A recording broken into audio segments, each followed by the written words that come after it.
Welcome students to Chemistry Concept. This is Pankaj Singh and now we are going to start the chapter 8 motion of class 9th from the NCERT textbook. हम line by line इस chapter को पढ़ेंगे NCERT से और अगर आप class 9 से हैं then don't forget to subscribe the channel and hit the bell icon because हम लोग 9th की सारी videos upload करेंगे, 10th की सारी videos upload करेंगे, 11, 12th नीट और जेई की वीडियोस तो ऑलरेडी भरी पड़ी हैं चैनल के ऊपर. मीन्स अगले 4-5 साल तक आपको कहीं नहीं जाना, यहीं रहना है. सो without wasting time, let's start.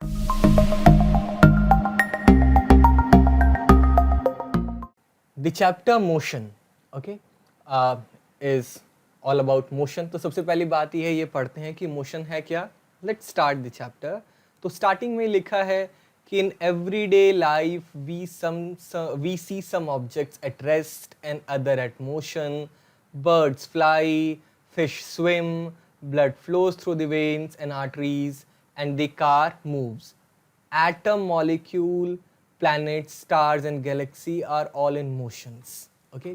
तो कहने का मतलब ये है कि हर कहीं मोशन है. Everything, motion is everywhere. Atom भी वाइब्रेट करते हैं अपनी पोजीशन पे, मॉलिक्यूल्स भी करते हैं, प्लैनेट्स तो मूव कर ही रहे हैं, स्टार्स गैलेक्सी भी कर रही है. तो everything which we see around us, majority of the things, many of the things are in motion.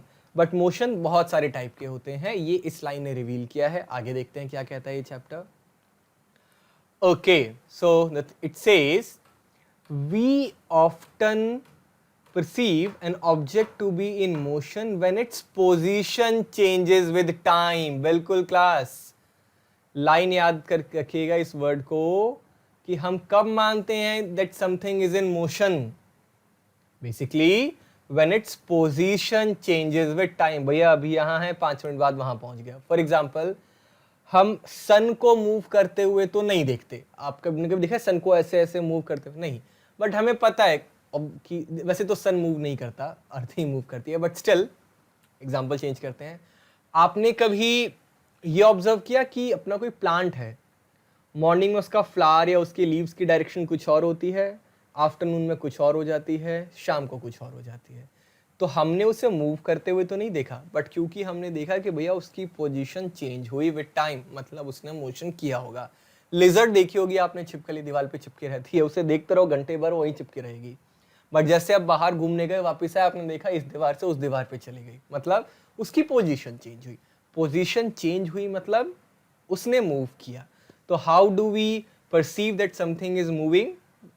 If its position is changing with time. चलिए आगे देखते हैं बुक क्या कहती है.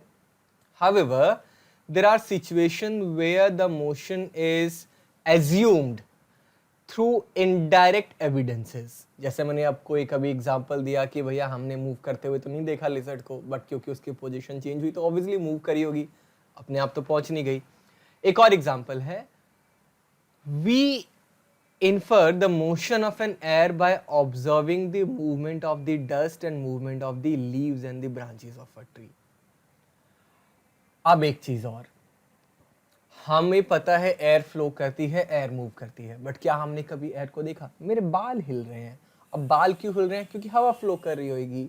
ब्रांचेस ट्री की क्यों हिल रही हैं? एयर की वजह से हिल रही हैं.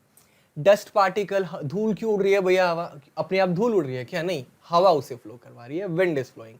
तो कई बार तो हमें डायरेक्टली दिख जाता है मोशन, कई बार हम इनडायरेक्टली एज्यूम करते हैं because the position of the particle is changing. कि कौन मूव करवा रहा होगा? जी एयर ही करवा रही होगी, पार्टिकल थोड़ी अपने आप मूव करेगा. सो इसके अलावा एक क्वेश्चन पूछ देता है चैप्टर बड़े ही चालाकी से, what causes the phenomena of sunrise and sunset and changing the season? इसका आंसर दोगे? मैं दूंगा, बट अगर आप चाहते हैं तो पॉज करके कमेंट सेक्शन में लिख लीजिए. and the answer is yes, motion of earth. ठीक है, अर्थ इज मूविंग. हमें थोड़ी पता है कि अर्थ इज मूविंग, हमें तो नहीं फील होता मूव करते हुए, लेकिन क्योंकि सनसेट होता है, सनराइज होता है, सीजन चेंज होते हैं, we know that is because of motion of the earth. तो अर्थ का मोशन को भी हम एक्सपीरियंस करते हैं इनडायरेक्टली. लिखा है यहाँ पे, is it due to the motion of the earth? If it is true then why don't we directly perceive the motion of earth? हमें सीधे क्यों नहीं पता चलता भैया कि अर्थ मूव कर रही है? इसका आंसर है रिलेटिव मोशन। अभी हम सीखने वाले इस चैप्टर के अंदर रिलेटिव मोशन। ठीक है, अर्थ इतनी बड़ी है, अर्थ इतनी बड़ी है कि उसके कंपैरिजन में we are negligible, and when we are negligible तो हमें लगता है कि हमारी दुनिया अर्थ ही है, अर्थ ही हमारे लिए रेफरेंस पॉइंट है। अब रेफरेंस पॉइंट क्या होता है ये आगे सीखेंगे, अभी बता देता हूं मैं से। देखो, जब भी कोई पार्टिकल मूव करता है ना, तो वो कैसे मूव करता है, वो with respect to something move करता है। ये मेरा हाथ स्टैंडिंग है और इसके रेफरेंस में मेरा ये वाला हाथ मूव कर रहा है। ठीक है, अब ये दोनों हाथ रुक गए एक दूसरे के रेफरेंसेस में, तो हमें हमेशा मोशन को बताने के लिए एक रेफरेंस लेना होता है। कार मूव कर रही है किसके रेफरेंस में, बाहर खड़े पेड़ के रेफरेंस में। ठीक है, अब अगर पेड़ को भी कार के ऊपर बिठा दो तो कार भी मूव करेगी, उसके ऊपर रखा हुआ ट्री भी मूव करेगा। अब वो एक दूसरे के रेफरेंस में मोशन में नहीं है, बिकॉज वो दोनों ही मूव कर रहे हैं। एक आदमी इंटेलिजेंट है, एक कम इंटेलिजेंट है, कैसे, रेफरेंस में ही तो है ना। ऐसे ही motion is in reference to something. ठीक है, तो हमारा क्या है, अर्थ इतनी बड़ी है कि भैया मोशन भी अर्थ का हो रहा है, हमारे लिए तो रेफरेंस ही अर्थ है। So because of the very relatively larger size of the earth we are not able to directly experience the motion of earth. चलिए इसके आगे चलते हैं। वही बात यहां आ गई क्लास। एन ऑब्जेक्ट में just a minute, an object may appear to be moving for one person and stationary for some other person। वही मैंने ट्री और आपको कार वाला एग्जांपल दिया ना। लेट्स से दो लोग कार के अंदर बैठे हुए हैं और एक आदमी कार के बाहर खड़ा है और कार चल रही है। So car and the people inside the car are in motion with respect to the observer जो कार के बाहर है, बिकॉज वो देख रहा है कि यार ये कार मेरे आगे से जा रही है, इसकी पोजीशन चेंज हो रही है। अब जो दो लोग कार के अंदर बैठे हैं वो, अब मेरे बगल में जो कार के अंदर बैठा है, क्या उसकी पोजीशन चेंज हो रही है मेरे रेफरेंस में? नहीं, उसकी चेंज हो रही है तो मेरी भी चेंज हो रही है, तो हम दोनों हमेशा एक साथ हैं। तो एक दूसरे के रेफरेंस में मैं कह सकता हूं नहीं जी बगल का आदमी बैठा हुआ है, लेकिन बाहर वाला आदमी नहीं बोलेगा कि ये दोनों बैठे हुए हैं, वो बोलेगा ये दोनों मूव कर रहे हैं विद रेस्पेक्ट टू मी। ठीक है, so an object may appear to be moving for one person and stationary for the some other person. For example, the passenger in a moving bus, the roadside tree appear to be moving backward. Obviously, car आगे जा रही है, हमें लगेगा जी पेड़ पीछे जा रहे हैं, पेड़ थोड़ी पीछे जा रहे हैं, वो तो स्टेशनरी है। हमारे रेफरेंस में वो हमें लगता है कि मूव कर रहे हैं। A person standing on the roadside perceives the bus along with the passengers are moving, जैसा अभी हमने डिस्कस किया। However, a passenger inside the bus sees his fellow passenger to be at rest. What do these observations indicate? These observations indicate कि भैया हमें हमेशा किसी चीज को कहने के लिए कि वो मोशन में है या रेस्ट में है, we need a reference point. Now, motions इतने easy नहीं होते and most of the motions are complex. Some objects may move in a straight line, सीधे चलते जाओ। कुछ लोग स्ट्रेट मूव कर सकते हैं, कुछ लोग सर्कुलर पाथ में मूव कर सकते हैं, कुछ ऑब्जेक्ट जिगजैग मूव करती हैं। तो मोशन हमेशा एक टाइप का नहीं होता। सम ऑब्जेक्ट्स में move in a straight line, some others में take a circular path, some में rotate in a few others and few others में वाइब्रेट। अब रोटेट वाइब्रेट मतलब ये जो मेरा पेन है मेरे हाथ में, ये रोटेट कर रहा है, अब मैंने इसको ऐसे शेक करना शुरू कर दिया, अब ये वाइब्रेट कर रहा है। तो मोशन बहुत सारे टाइप के होते हैं। एक होता है, अब थोड़ा हायर ज्ञान देता हूँ आपको, एक होता है ट्रांसलेशनल मोशन जिसमें आपकी पोजीशन चेंज होती है। एक होती है रोटेशन मोशन जहाँ पे आप एक ही जगह खड़े खड़े रोटेट होते रहते हैं, और दूसरा होता है वाइब्रेशनल मोशन, आप आगे पीछे होते रहते हैं उसी पोजीशन पे। ठीक है, सो और there may be a situation combination of all the three. भैया एक आदमी एक चीज रोटेट भी कर रही है, वाइब्रेट भी कर रही है और पोजीशन भी चेंज कर रही है। अपने इलेक्ट्रॉन्स ऐसे मूव करते हैं, वाइब्रेट भी करते हैं, रोटेट भी करते हैं, पोजीशन भी चेंज करते हैं। Live it. तो इस चैप्टर में यही सब हम पढ़ने वाले हैं, इसको हटाते हैं। अब देखो यहाँ पर ना कुछ एक्टिविटी है, और भैया 9th क्लास में तो मैंने सुना एक्टिविटी भी बड़े काम की होती है। Discuss whether the walls of your classroom are at rest और इन मोशन। अब ये तो बात सही है, हमारे रेफरेंस में तो हमारे जो वॉल है दीवार की वो भैया वही है, खड़ी है, वो थोड़ी ना मूव करती है। ऐसा थोड़ी है कि दीवार आज यहाँ थी, कल आऊंगा स्कूल में तो थोड़ी आगे चली जाएगी, नहीं जी, ये रेस्ट में है विद रिस्पेक्ट टू मी। लेकिन अब क्योंकि हमारी अर्थ मूव कर रही है, तो अगर कोई आदमी हमें मून से देख रहा है तो मून से देख करके तो यही बोलेगा, नहीं जी, earth is in motion and everything which is present on the earth including the wall of my room is in motion. So अगर कोई भी चीज अर्थ पे है, उसके रेस्पेक्ट में the wall and everything is at the wall is at rest. But अगर कोई अर्थ के बाहर जाकर के ऑब्जर्व करे तो उससे लगेगा कि वॉल इज इन मोशन। अच्छा, तो जब मैं अर्थ बोलता हूं ना क्लास, तो अर्थ का मतलब मैं सिर्फ ये नहीं बोलता कि हमारी जमीन अर्थ और उसका atmosphere, earth is earth plus it's atmosphere, जहां तक इसकी ग्रेविटेशनल फील्ड है, उसके बाहर जब चले जाएंगे तब हम बोलेंगे जी हम अर्थ से बाहर आ गए। Have you ever experienced that the trains in which you are sitting appears to move while it is at rest? ऐसा सोचा है कभी क्लास? ऐसा लगता है कभी कि आप ट्रेन में बैठे हैं, आपने बाहर देखा और आपको लगा रहे आपकी ट्रेन चल रही है, जबकि वो चल नहीं रही है? कोई बता सकता है ऐसा कब होता है? कमेंट में लिखो, जल्दी से लिखिए क्लास, पॉज करके वीडियो को, मैं आंसर दूंगा। यस, ये तब होता है अगर आपकी ट्रेन खड़ी है एक प्लेटफॉर्म पे और बगल से दूसरी ट्रेन क्रॉस होने लगे, तो आप ये समझ नहीं पाते हैं कि वो ट्रेन घूम रही है या आपकी ट्रेन मूव कर रही है। ठीक है, रिलेटिव मोशन का एग्जांपल वही है, discuss and share your experience, ये ठीक है। अब थिंक एंड एक्ट, भैया बात ये है कि मोशन हमेशा अच्छा और जॉयफुल नहीं होता, कुछ तो हमारे लिए लाइफ थ्रेटनिंग एंड डेंजर भी हो सकता है, जैसे अर्थक्वेक। अर्थक्वेक आ गई तो भैया वो तो धरती हिला देगी पूरी, जान बचाना मुश्किल हो जाता है।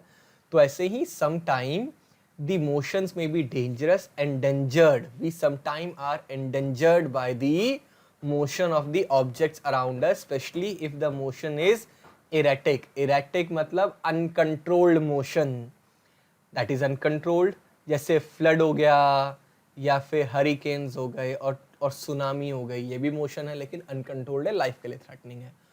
But on the other hand the controlled motions can be very useful for us. For example हम लोग हाइड्रो इलेक्ट्रिक पावर प्लांट, पता है ना, जहाँ हम लोग वाटर को फ्लो करवा के टरबाइन घुमा करके इलेक्ट्रिसिटी बनाते हैं, या फिर विंड से हम लोग विंड टनल, वो जो मिल्स होती हैं उनको घुमा करके इलेक्ट्रिसिटी बनाते हैं। इसके अलावा जब मैं पियानो बजाता हूँ वहाँ पर भी कुछ टाइप का मोशन है, बड़ा अच्छा लगता है सुन करके मुझे। तो कुछ चीज़ें बहुत अच्छी हैं, लाइफ सेवर हैं, कई बार मोशन बहुत डेंजरस है। तो एक्टिविटी यही है, do you feel the necessity to study the erratic motion of some objects and learn to control them? क्या हमें ये पढ़ना ज़रूरी है कि हम सुनामी को कंट्रोल कर पाएँ? क्या ये पढ़ना ज़रूरी है कि हम अर्थक्वेक को कंट्रोल कर पाए, या फिर चलो उसे रहने ही दो? आपका इस पे क्या विचार है? हमें जो अनकंट्रोल्ड नेचुरल डिजास्टर वाले जो मोशन हैं उनके बारे में स्टडी करनी चाहिए, उनको कंट्रोल करने की कोशिश करनी चाहिए या नहीं करनी चाहिए? यही आपको थिंक करना है और एक्ट करना है। बस बहुत हो गया, आगे चलते हैं इसे। अब डिस्क्राइबिंग मोशन, देखो भाई इसमें है पूरी कहानी। मैं आपको सबसे पहले एक चीज बताता हूं, उसके बाद हम लाइन बाय लाइन इसको पढ़ेंगे। The first is called displacement,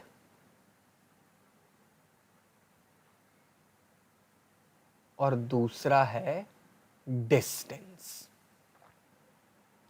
बहुत ज़्यादा काम की चीज़ है, बहुत ही इंपॉर्टेंट है।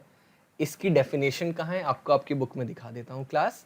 डिस्प्लेसमेंट की डिस्टेंस बहुत ही नीचे है, ये रहा।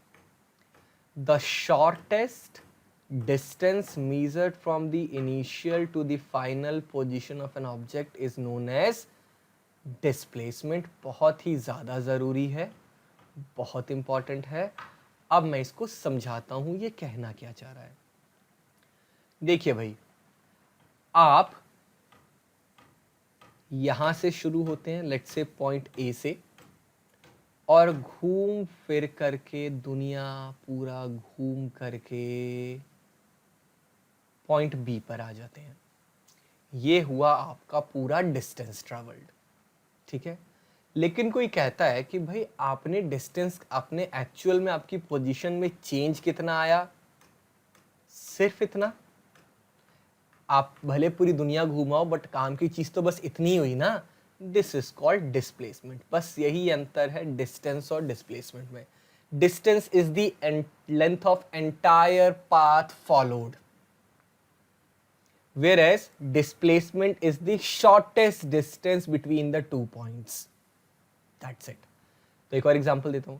अगर आप पॉइंट ए से शुरू हुए, आप पूरी दुनिया घूम करके आए और वापस उसी पॉइंट पे खड़े हो गए, तो आपकी डिस्टेंस तो बहुत सारी है।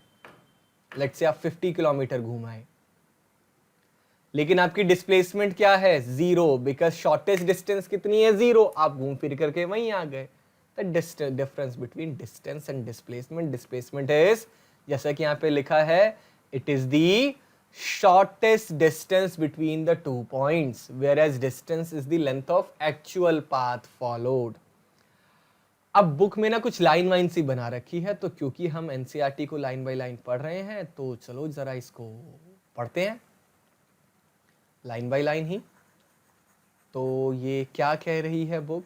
बुक वही कुछ कहेगी जो हमने अभी तक पढ़ा है। And it says we describe the location of an object by specifying a reference point। बिल्कुल, आपको अगर अर्थ पे या दुनिया में किसी की लोकेशन बतानी है ना, तो आपको एक रेफरेंस पॉइंट लेना होगा। फॉर एग्जाम्पल, मेरा जो घर है वो स्कूल से 10 किलोमीटर है, school is my reference point. Anushka का जो घर है वो स्कूल से 5 किलोमीटर है, school is the reference point. Amit का जो घर है वो स्कूल से 25 किलोमीटर है, school is the reference point. तो हम सब अपने घर की डिस्टेंस को किससे मेजर कर रहे हैं? From school taking as a reference. अब मैं रेफरेंस पॉइंट ही नहीं लूं, मेरे घर की डिस्टेंस 5 किलोमीटर है। अरे किससे 5 किलोमीटर है? अनुष्का के घर से, रोहित के घर से, अमित के घर से, स्कूल से। किससे 5 किलोमीटर है? कुछ बताना तो पड़ेगा आपको। तो we need a reference point to describe the position of something. इन्होंने भी एक एग्जाम्पल दिया है कि let us assume that a school in a village is 2 kilometre north of a railway station. So we have specified the position of the school with respect to the railway station. So in this example the railway station is the reference point. हम कोई और reference point भी ले सकते थे। We could have also chosen other reference point according to our convenience. So main line is, therefore, to describe the position of an object, we need to specify a reference point called origin. तो मेरे example में school was the origin point, book के example में the railway station is the origin.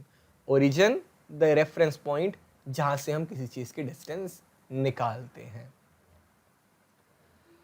Okay, अभी हमें बात करनी है क्लास, मोशन होते हैं बहुत सारे टाइप के, और अभी हम डिस्कस करते हैं motion in a straight line, और ये डिस्कस करेंगे हम अगली वीडियो के अंदर। वीडियो थोड़ी लंबी हो गई है। Don't forget to give your feedbacks, कैसी लगी, बढ़िया है, क्या इंप्रूवमेंट रिक्वायर्ड है, बिकॉज 9th क्लास को पहली बार मैंने पढ़ाना शुरू किया है, अदरवाइज मैंने 9, 10, 11, 12 जेई ही पढ़ाया है। And let me repeat again, अगर आप 9th के स्टूडेंट हैं, don't forget to subscribe the channel, because ये बहुत बहुत ज़्यादा काम का है। आपको अगले 4-5 साल तक जो भी केमिस्ट्री या फिजिक्स की रिक्वायरमेंट है वो आपको इसी चैनल पे मिल जाएगी भैया। 12th तक का कंटेंट फुल ऑफ दैट, बल्कि we are going to now upload the content of the college also. तो यही है लाइफ टाइम चैनल आपके लिए। Don't forget to subscribe the channel, hit the bell icon, so whenever a video is uploaded you come to know about the same. और दोस्तों के साथ share भी कर देना भाई। Thanks for watching.